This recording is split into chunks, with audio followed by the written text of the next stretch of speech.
최근 미국과 이란이 13년 만에 핵협상을 타결했습니다.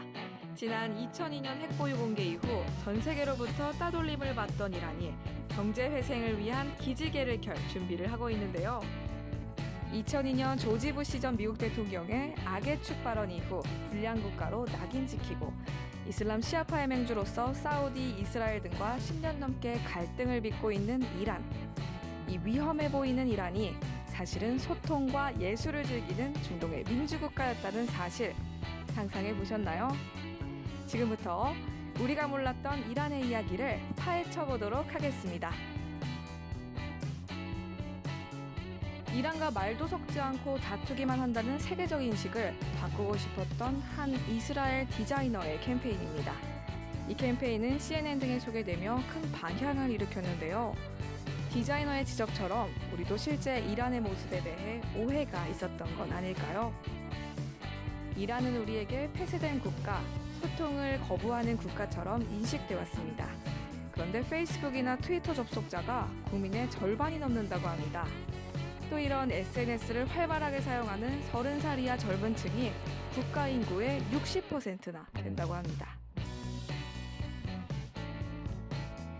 대통령이 직접 트위터를 통해 국민들과 교류하는 모습입니다.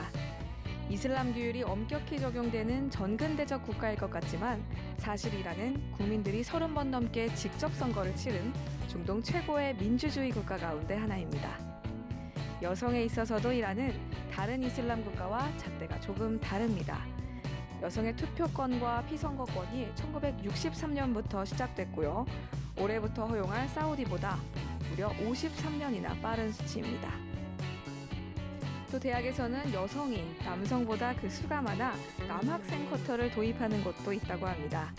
여자 축구 대표팀과 여성 전용 은행 지점도 보이고요. 이슬람 여성의 상징인 히잡을 벗는 인증샷이 유행하기도 했습니다.